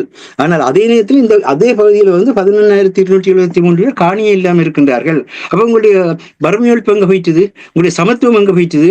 அந்த மக்களுக்கான காணி கொடுக்கப்பட்டு அவர்களுக்கு கூட உற்பத்தி பெருக்கப்பட்டு அந்த உற்பத்தி கூட பொருளாதார வளர்ச்சியை கொண்டு வர வேண்டிய அந்த தன்மை போய் நீங்கள் சிங்கள முதலாளிமார்களுக்கு காணியை கொடுத்து அவர்கள் கூட கொண்டு அங்க நிலப்படுத்த தன்மையை கொண்டு வரீங்க. அப்ப இலக்கின் சிந்தனை இதைத்தான் சொல்றோம். அதாவது எங்களுடைய பிரச்சனை என்னன்னு சொன்னால், அங்க போன முறையே சொன்னா இந்த வடக்குல மேற்கொள்ளப்பட இருக்கிற அபிவிருத்தி திட்டத்துக்கான 5,500 மில்லியனில் அவர் செய்ய இருக்கிற மிக முக்கியமான வேலை இந்த தெங்கு முக்கோண திட்டத்தை கொண்டு தென்னைப்பயிர்களை 10 லட்சம் தென்னைகளை நட்டு அந்த பக்கத்துல இராணுவத்தில் இருந்தவர்களை அந்த பக்கத்துல குடியேற்றி அவர்களுக்கான கொடுப்பனவை கொடுக்காம நீங்க வாழுங்கண்டு விடுறான் திட்டமாக இருக்குது. இப்படியான திட்டத்துல இந்த உள்ளூராட்சி தேர்தல் கொண்டிருக்கு. இந்த உள்ளூராட்சி தேர்தல் வர்றது இப்படியான நேரத்துல மக்கள்கிட்ட கையில நாங்கள் அதிகாரத்தை எடுக்க வேண்டிய தேவை இருக்கின்ற. அதே நேரத்துல ஜிபிஎஸ் ஜெயராஜா ஒரு மிகப்பெரிய ஒரு தமிழருடைய ஒரு உலக மட்டத்திலான ஒரு ஊடக இல்லா தன்னை வெளிப்படுத்தியவர் அரசியல் அதிகாரத்தின் வர்க்க மாற்றம் இலங்கையின் அரசியல் அதிகாரத்தின் வர்க்க மாற்றம் என்று ஒரு புத்தகத்தை எழுதியிருக்கிறார். இந்த ஜேவிபியுடைய இந்த மாற்றத்தை அரசியல் அதிகாரத்தின் வர்க்க மாற்றம் அது ஏன் எழுதியிருக்கிற தெரியவில்லை. இப்ப இந்த வர்க்கம் மாறி இருக்குது. இது முதலமைச்சர் வர்க்கம் மாறி சிங்கள பக்கத்தில் இருந்தாலும் ஒரு அடிமட்ட வர்க்கம் ஆட்சி செலுத்துதா? அடிமட்ட வர்க்கம் ஆளளவில் அங்க பேர்கள் இருக்குது. ஆனா அந்த ஆட்சிக்கு வந்தவர்கள் அந்த வர்க்கத்தன்மையுடன் அங்கே இருக்கிற சிங்கள மக்களுடைய அடிமட்ட மக்களுடைய வாழ்க்கை தரத்துக்கு என்ன செய்கிறார்கள், தமிழ் பக்கத்தில் இருக்கிற மக்களுடைய வாழ்க்கை தரத்துக்கு என்ன செய்யறாங்க என்று ஒரு சிக்கலான நிலை இருக்கேக்கல. இது ஒரு அரசியல் அதிகாரத்தின் வர்க்க மாற்றம். இந்த வர்க்க மாற்றத்துக்கு இப்ப வந்திருக்கிற ஆட்சி மாற்றங்கள இந்த தொடர்புமே இந்த நடைமுறையில இல்லை. அப்ப அதை எப்படியாக தமிழர்கள் அந்த ஆட்சியில இருக்கிற அரசாங்கத்துக்கு சாதகமான நிலப்பாடுகள் எடுத்துக் கொடுக்கிறார்கள். அப்படி பார்க்கின்ற பொழுது ரஷ்யா, சீனா போன்ற இடசேரி நாடுகள் எல்லாம் அங்க ஆட்சி வர்க்க மாற்றம் வந்திருக்கு என்ற ஒரு உணர்வுக்குள்ள போகக்கூடியதும் எழுதுகிறார்கள். ஆனா அங்க அது நடந்திருக்கிறதா? இதுதான் தமிழ் பிரச்சனை. ஈழத்தமிழர்கள் எவ்விதமாக ஒரு முன் யோசனை இல்லாமல் தாங்களே தங்களுக்கு மேல சேர்த்த வாரி இறத்திக் கொள்கிறார்கள் என்று பேர் தான் சுட்டி காட்டுறோம். இதுதான் ஊடகத்தினுடைய மிக பிரதானமான பிரச்சனை. ஊடகம் இன்றைக்கு சரியான முறையில் அமைய வேணும், ஊடகத்தை அமைச்சுக் கொள்ளணும்னு சொல்றது இதுக்காகத்தான். அது மாத்திரம் இல்லை, எந்த ஒரு செய்தித்துறைக்குள்ள ஒரு செய்தி வருகிறது என்றாலும் அந்த செய்தித்துறையை கட்டுப்படுத்தக்கூடிய ஒரு பலமான ஒரு ஊடக கண்காணிப்பு குழு வேணும். ஆனா எங்கள்கிட்ட அது இல்லை. யாரும் எதிரும் எழுதலாம், மீடியாவில் எதுவும் எழுதலாம், சோசியல் மீடியாவில் எதுவும் எழுதலாம், இல்லாத ஃபுல்லாத ஃபைல் எழுத. சரி, இப்போ கனடாவுடைய நீதித்துறை அமைச்சராக கரி சங்கரி அவர்கள் வந்திருக்கிறார்கள். அது மகிழ்ச்சியான விஷயம். ஒரு யாழ்ப்பாணத்தில் பிறந்த ஒருவர் அங்கே வந்திருக்கிறார். ஆனால் அவர் லிபரல் பார்ட்டியினுடைய கட்சியினுடைய நீதி அமைச்சராக வந்திருக்கிறதே தவிர அவருடைய லிபரல் பார்ட்டி ஆட்சியில் இருந்த காலத்திலேயே அங்கே தமிழர்கள் பயங்கரவாதிகள் தான். கனடாவில் இன்றைக்கும் தமிழக விடுதலை புலி இயக்கம் பயங்கரவாத இயக்கம் தான் இருக்கின்றது. அவர் அவர் இவ்வளவு காலம் நீண்ட காலமாக ஆட்சியில் இருந்தவர் தான். இன்றைக்கு திடீரென்று ஜம்ப் பண்ணி போய் நீதியமைச்சிட்டு கதிரையில் உட்கார இல்லை. சட்டமா அதிபர் திணைக்களத்தினுடைய செயலாளராக இருந்தவர், இந்த பழைய நீதியமைச்சர்களுடைய செயலாளராக இருந்தவர். அப்ப இவ்வளவு காலமும் செய்யாத ஒரு விடயத்தை அவர் இனி செய்ய போறதில்லை. அப்படி செய்தாருன்றது பெரிய விஷயம். ஆனா அவர் செய்ய மாட்டார். இந்த குறுகிய காலத்தில் எலெக்ஷன் எதிர்நோக்க வேணும். அப்ப எங்கட மக்கள் இந்த எங்களுடைய தமிழ் மக்களை பயங்கரவாதிகள் என்ற சொல்ல இருந்து, தமிழ் மக்களை பிரிவினவாதிகள் என்ற சொல்ல இருந்து நீக்குவதற்கான எதையும் வெளிநாட்டில் செய்தது கிடையாது. அப்படி செய்தால்தான் ரணில் சொன்ன அந்த இன்றைக்கு இருக்கிற பிரச்சனை ரணில் சொன்னது. ரணில் நேரடியாக செல்லுபடி போயிருக்கிறான். அவன் சரியான இந்த ஆக்களை நரித்தந்திரமாக மோத விடுறாள். நேரடியாக தமிழ் மக்களை சொல்லியிருக்கிறான், நீங்கள் ஒரு நாடு உங்களை சொல்லட்டும், நாங்கள் ஏற்றுக்கொள்றோம். நாங்கள் அல்ல நாங்கள். ஆனா நாங்க செய்யறத பிள்ளைன்னு ஒரு நாள் சொல்ல இல்லையே. உங்களோட சொல்லி எல்லாமே இருக்கு. அப்ப ஒரு நாட்டையும் நீங்கள் நாங்கள் செய்யறத பிள்ளைன்னு சொல்லி எங்களுக்கு எதிரான நிலையை கொண்டு முடியாத நீங்கள் எப்படி எங்களோட இது பண்றீங்க? ஆறாவது சொல்லட்டு நான் உடனே ஏற்றுக்கொள்றோம். இந்த மாதிரி கேட்கிறான். அப்ப அது செய்தமா யாராவது இருந்தா சொல்லுங்க, ஆறாவது சேர்ந்தா சொல்லுங்க. இந்த நான் பயங்கரவாத தடைச்சட்டத்தை நீக்குவதற்காக வெளிநாடுகள் இந்த விஷயத்தை செய்தோம், அல்லது தமிழர்கள் பிரிவினவாதிகள் இல்லைன்னு சொல்றதற்காக இந்த விஷயத்தை செய்தோம். அது மட்டும் இல்லை, இந்த தமிழர் ஒருங்கிணைப்பு என்பது தாயகத்தில் நடக்கிற மக்களுடைய அந்த விருப்பு அடிப்படையிலான அவர்களுடைய விருப்பு ஆட்சியை கொண்டு வர்றது. நாங்கள் இங்க இருந்து கொண்டு அங்க இருக்கிறவர்களுக்கு காசு அனுப்பி நீ இதை அதை செய்யு சொல்றதுக்கு அல்ல. அப்படி செய்தோம்னா இனி மோசமான நிலைக்குள்ள வருவோம். அதுக்காகதான் இந்த பேரை வைக்கலையே தமிழர் ஒருங்கிணைப்புன்னு வச்சது. அப்ப இந்த தமிழர் ஒருங்கிணைப்பு மிக முக்கியமானது. தமிழர் ஒருங்கிணைப்புக்குள்ள நிற்க வேணும், அதுக்கு பொறுப்பா இருக்கிறவங்களும் அதை யோசிக்க வேணும். ஆனா அந்த ஒருங்கிணைப்புல இருந்து வெளியால போற ஒவ்வொருவரும் அதை யோசிக்க வேணும். என்ற பல்குழுவும் பால் செய்யும் உட்பகையும் வேந்தலைக்கும் கொள்குறும்பும் இல்லது நாடு. நீங்கள் பல்குழுவா இந்த இதுலயே பாருங்க, ஒரு சிறிய ஒரு உள்ளூராட்சி தேர்தல் எத்தனை குழுக்கள் நிக்கிறீங்களாங்க, எத்தனை குழுக்கள் நிக்கிறீங்க. அப்ப உங்களுக்குள்ளேயே ஒரு சின்ன விஷயத்தை செய்யல இல்லை, கையெழுத்து போட்டு ஒழுங்கு எல்லாரும் சட்டத்திறனிகள். இதுல என்ன ஒரு மிக அற்புதமான விஷயம் என்னென்றால், இந்த நிராகரிக்கப்பட்ட வேட்பாளர் பட்டியலுடைய எல்லாரும், அதுவும் அர்ஜுனா ராமநாதன் வைத்தியரும் கூட. சரியா, ஒரு வைத்தியருக்கு தெரியணும் என்ன மாதிரியாக ஒரு அத்தாட்சி பத்திரங்கள் வெளிப்படுத்தப்பட வேண்டும். அப்ப எல்லாரும் நீங்கள் படிச்ச இதுதான் தமிழர்களுடைய பிரச்சனை. உலகத்துல மிக சிறிய சமுதாயமாக நாங்க இருந்தாலும் உலகத்தினுடைய பலம் பொருந்திய அறுபத்தன்மையை கொண்டு நாங்கள், உலகத்துல பலம் பொருந்திய நிதிவளத்தை கொண்டு நாங்கள், உலகத்துல பலம் பொருந்திய முறையில அந்தந்த நாடுகளுக்கு பல ஆற்றல்களை வழங்குகின்ற தன்மையை கொண்டு நாங்கள். ஆனால் எங்களுக்குள்ள இணைஞ்சு வரதா இருந்தால் ஒவ்வொருவரும் நான் தான் செய்யணும்னு வெளிக்கிட்டீங்கன்னா யார் செய்ய போறீங்க? ஒவ்வொரு இதுல கூட நான் ஒவ்வொரு நாளும் கடவுளை பிரார்த்திச்சு கொண்டு வந்திருக்கணும் என்றால் நாங்கள் 3 பேர் இருக்கிறோம். யார் என்ன திட்டம் போட்டு இதுக்குள்ள அருஸ் நீ செய்யறதான் திறம், இந்த மாஸ்டர் வழியால கொண்டு போ, மாஸ்டர் அரிசியில இருந்தா பிரச்சனை அங்க கொண்டு போங்க, எல்லா பிரச்சனையும் பெற தனாஞானியால தான் தனாஞானியை கொண்டு போங்க எப்படின்னு சொல்லி இந்த எங்களுக்குள்ள 3 பேரும் கதைக்கிற இந்த விஷயத்தையே உடைக்கிறதுக்கு எத்தனை விளையாட்டு நடக்குதுன்னு எங்களுக்கு தெரியும். அப்ப ஒரு சின்ன விஷயம் நாங்கள் கதைக்கிறதுல கருத்துக்கள்ல எல்லாத்தையும் நீங்கள் ஏற்றுக்கொள்ளவும் நாங்கள் சொல்லல, சிந்திக்கத்தான் சொல்றோம். நீங்க சொல்ற பல விஷயங்களை நாங்களும் சிந்திக்கிறோம். இப்பொழுது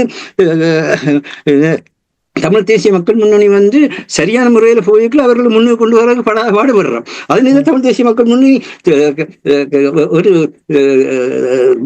ஒரு மக்களுக்கு பயனளிக்காத ஒரு திசையை எடுத்தால் அங்க சுட்டி காட்டுவோம், அது நடக்கும். ஆகவே எங்களையே உடைக்கிறதுக்கு இந்த பாடுபடுற நீங்க இந்த அரசாங்கங்களை போய் உடையுங்கோவன், இந்த நாடுகளை போய் உடையுங்கோவன், அதுக்கான ஒன்றை சேர்ந்து வாங்குவோம். நாங்கள் சேர்ந்து என்ன மாதிரியாக நாங்கள் ஜனநாயக போராட்டம்ன்றது ஒவ்வொருவரும் கருத்து தெரிவிச்சு அந்த ஒவ்வொருவருத்த கருத்துக்களையும் சிறந்ததை கொண்டு போற உண்டு.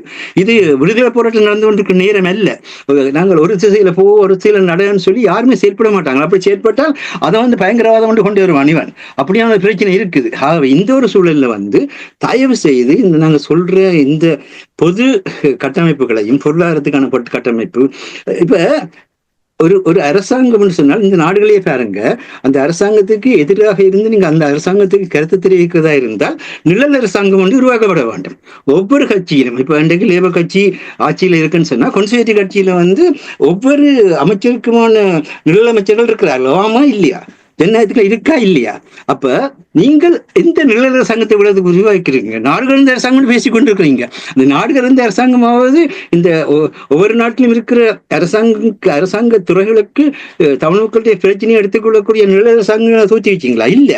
நீங்க நிழல் அரசாங்கங்களை தோற்றி வச்சிருந்தீங்கன்னா தான் ஒவ்வொரு இடத்திலும் வந்து என்னென்ன பிரச்சனை நடக்குதுன்னு சொல்லி அதுக்குள்ள நாங்கள் அதுக்கு எதிர்வினை செய்யலாம். ஆகவே உலகத்தை பாருங்க, ட்ரம்பை பாருங்க. ட்ரம்ப் வந்து அமெரிக்கா தான் எனக்கு எல்லாம், அமெரிக்கா தான் முதல். அதே மாதிரி நீங்கள் இங்கிலாந்து முதல் என்று செயற்பட்டு இருந்தீங்கன்னா எங்க போயிருப்பீங்க? அதுதான் அரசியல். அரசியல் வந்து நீங்கள் வந்து உண்மை நேர்மை அதெல்லாம் அதிகாரத்துக்கு வந்தால் தான் செய்யலாம். அதிகாரம் கையில இருக்கணும். அவன் நேர சொல்றான், என்ன நான் அமெரிக்கா தான் முதல், அமெரிக்காவை எல்லாம் செய்வன். இன்னைக்கு எதிர்கட்சி பகமையா இருக்கிற ரஷ்யாவோட தோளுக்கு மேல தோல் கை போடுறதெல்லாம் ஐரோப்பா வந்து தனக்கான ஒரு ஐரோப்பிய இராணுவத்தை உருவாக்க நிலைக்கு போகுது. அதெல்லாம் பணச்செலவான வேலை.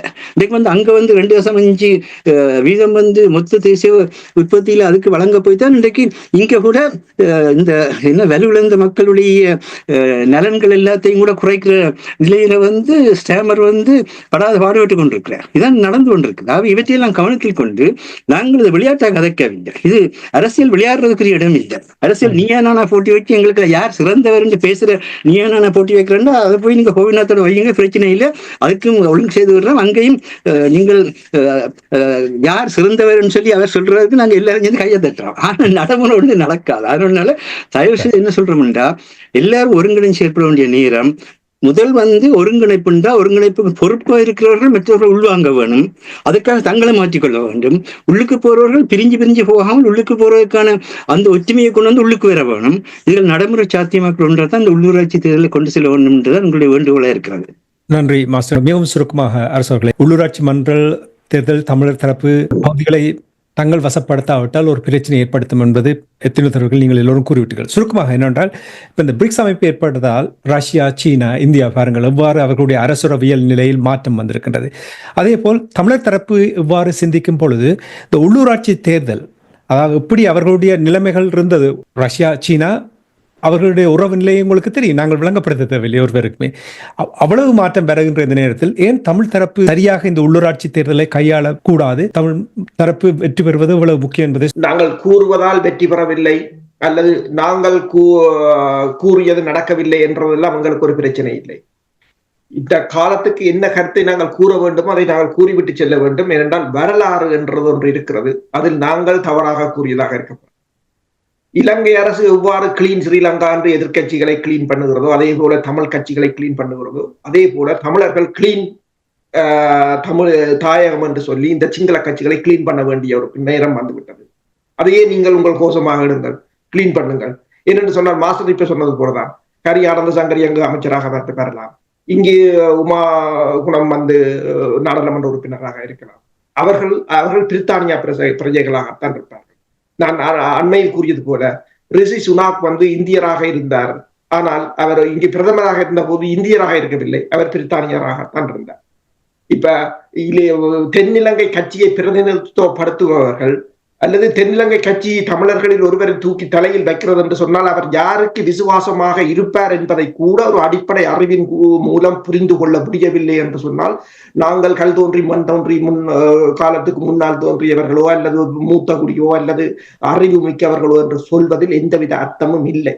எதிரி ஒருவரை தூக்கி வைத்து எதிரிக்கு ஒருவர் விசுவாசமாக இருக்கிறார் என்னும் போது அவர் தமிழ் மக்களுக்கு செய்வார் என்று நாங்கள் நம்புவது மடமைத்தனம். அண்மையில் கூட ஜேவிபி நாடாளுமன்ற உறுப்பினர் ஒருவரை மக்கள் சந்திப்பின் போது அவர் கூறிய பதில்களை நான் கொஞ்ச நேரம் பார்த்திருந்தேன் என்ற நேரத்தை ஒதுக்கி. இது அவருக்கு எதுவும் தெரியவும் இல்லை. அதாவது அடிபட்டு வார அலையில நாங்களும் ஏதாவது ஒன்றை பதவியை பிடித்து தப்பி எங்கட வாழ்க்கையும் கண்டு ஒரு எங்கட ஸ்டேட்டஸையும் மெயின்டைன் பண்ணி போகலாம் என்ற ஒரு நோக்கத்தில் வந்திருக்கிறார்கள். அவ்வாறுதான் இப்போதும் பலர் வரப்போகிறார்கள். தமிழ் மக்களை பொறுத்தவரையில் இந்த தேர்தலில் முற்று முழுதாக தமிழ் கட்சிகளுக்கு நீங்கள் வாக்களிக்க வேண்டும் கட்டாயம். இல்லை என்று சொன்னால் நீங்கள் வீட்டை இருங்கள். அந்த ஏனென்றால் இலங்கை அரசு எவ்வாறு இந்த தேர்தலை சட்ட நுணுக்கங்களை பயன்படுத்தி தமிழர்களுக்கு ஓர வஞ்சகம் செய்ததோ, நீங்க இது ஜனநாயக மறுமை இல்லை. ஏனென்று சொன்னால் உலக நாடுகள் எல்லாத்திலும் இப்போது அப்படித்தான் நடக்கிறது. ரொமானியாவில் அவர் அரசு தலைவராக பதவியே அவர் வெற்றி பெற போகிறார் என்ற போது அவரை தடை செய்திருக்கிறார்கள். அதே போல பல இந்த திருக்கியில் இடம்பெறுகிற சம்பவங்களை எதிர்கட்சியை தூக்கி ஜெயிலில் போட்டிருக்கிறார். இப்ப அதே போன்று நீங்கள் உங்களுக்கு அதாவது இந்த ஜேவிபி செய்தது உங்களுக்கு சரியா பிழையாண்டு நீங்கள் யோசித்து பாருங்கள். தமிழ் கட்சிகளுக்கு போடுங்கள், இல்லை என்று சொன்னால் தேர்தலை புறக்கணியுங்கள். இதுதான் ஒன்று என்னால் கூற முடியும். அதே நேரத்தில் ஒரே ஒரு முக்கியமான விஷயம் என்னென்றால் கஜேந்திரகுமார் பொன்னம்பலம் அவர்கள் பாராளுமன்றத்தில் முக்கியமான ஒரு கருத்தை சொல்லியிருக்கிறார். இந்த யாழ்ப்பாணத்துக்கு அல்லது கிழக்குக்கு நீங்கள் பொருளாதார உதவியை செய்யல அதை பற்றிய ஒரு ஆய்வை மேற்கொள்ளுங்க. மக்களுக்கு என்ன தேவை, இந்த மாதிரி பாதிப்பு ஏற்பட்டிருக்கிறது, போருக்கு பின்பு அந்த மக்கள் எவ்வளவு கஷ்டப்படுகிறார்கள், அவங்களுக்கு என்னென்ற ஒரு ஆய்வை மேற்கொண்டு அந்த அடிப்படையில் நீங்கள் பொருளாதார ஆதரவை கொடுங்க. அதை விட்டு போட்டு நீங்கள் கொண்டு உங்களோட விருப்பத்துக்கு செய்து போட்டு அதை தமிழ் மக்களுக்காக நாங்கள் நிதி ஒதுக்கணும் என்று சொல்லாதங்கிற முக்கிய கருத்தையும் சொல்லி இருக்கிறார். இதுக்குமே பேசப்பட வேண்டிய விஷயம் என்னென்றா, எங்களை பக்கத்தை பற்றி ஆய்வு சரி அவர்கள் தான் செய்ய இல்லை, யாராவது ஒருவர் கட்சிகளோ அமைப்புகளோ சொல்லட்டும், நாங்க இந்த பக்கத்தை பற்றி இவ்வளவு தெளிவான ஒரு ஆய்வு செய்திருக்கிறோம், இந்த பக்கத்துல மக்களுக்கு இவ்வளவு தேவை இருக்குது, மக்களுக்கு இந்த பிரச்சனை இருக்குன்னு யாராவது சொல்லுங்க பாப்போம். ஒன்றும் செய்யறோம் இல்ல. அப்படியான கடின வேலைகளை நீங்கள் அவர்களிடம் ஒப்படைக்காதீர்கள், அவர்களுக்கு அறிக்கை விடுவதே போதும். இனி படித்த இனம் போராடிய இனம் என்று வெறும்பாய் அதை வச்சுக்கொண்டுதான் டிபிஎஸ் ஜெயராஜா சொல்றார், அந்த ஆங்கிலம் படித்த வர்க்கம் என்றதுல இருந்து இப்ப ஆங்கிலம் படிக்காத வர்க்கம் வந்திருக்குன்னு அவர் அந்த புத்தகத்துல அந்த வர்க்கமாட்டத்தில் சொல்றாரு. அதான் வர்க்கம். இப்ப ஆங்கிலம் படிக்காத வர்க்கம் வந்தாலும் இந்த ஆங்கிலம் படிச்ச வர்க்கம் சொல்றதானே செய்ய வேண்டி இருக்குது. இப்ப ரணில் சொன்னதானே அவங்க செய்து கொண்டிருக்கிறாங்க, இங்க சட்டத்தரணிகள் சொல்றதானே இங்க செய்து கொண்டிருக்காங்க. அப்ப ஆக்கள்கிட்ட உருவத்தை மாத்தி இருத்தி இருக்கிறீங்களே ஒழிய நீங்கள் தானே பின்னுக்கு இருந்து இந்த பொம்மையில வச்சு ஆட்டுவாள் ஆட்டுறீங்க. தொடர்ந்து தவறிழைத்துக் கொண்டு, ஆனால் இதுதான் எங்களுடைய உண்மை நிலை, நாங்கள் உண்மை நிலையை வெளிப்படையாக பேசாவிட்டால் இதை நாங்கள் சிந்திக்க ஒரு தடவை எங்களையே தட்டி கேட்க வேண்டும் என்று கேட்டுக்கொண்டு இன்றைய இலக்கின் சிந்தனை நிகழ்ச்சியை கொண்டு மீண்டும் அடுத்த வாரம் இலக்கின் சிந்தனை நிகழ்ச்சியோடு இணைந்திருப்போம். இங்கே நிகழ்ச்சியில் பங்கெடுத்த தமிழறிஞர் மூத்த ஆய்வாளர் ஃபெட்மார் மாஸ்டர் அவர்களுக்கும் பொறியியல் ஆய்வாளர் அரசு அவர்களுக்கும் நன்றி கூறி தனாஞானி இந்த நிகழ்ச்சியை கொண்டு வருகின்றேன். நன்றி, வணக்கம் மாஸ்டர். நன்றி, வணக்கம் அரசு அவர்களே. நன்றி. எமது பார்வையாளர்களுக்கு வணக்கம். மக்களின் குரலாய் ஓங்கி ஒலிக்கும் இலக்குமின் இதழ் மற்றும் உயிரோடை தமிழ் வானொலி ஆகிய இவ்விரு ஊடகங்களும் உங்களைப் போன்ற எமது நேயர்கள் நண்பர்களின் ஆதரவிலேயே இயங்கி வருகின்றன. மிக குறைந்த வளங்களுடன் பல இடர்கள் மற்றும் தடைகளை தாண்டி பயணிக்கும் எமது ஊடகங்களின் பணிகள் மேலும் வளர உங்களால் முடிந்த நிதியுதவியை வழங்கி இன்னும் காத்திரமான செயற்பாடுகளை முன்னெடுக்க உதவுமாறு மிகவும் பணிவன்புடன் வேண்டி நிற்கின்றோம். உங்கள் பங்களிப்பு உங்களின் உரிமை குரலாய் ஓங்கி ஒலிக்கும். நன்றி.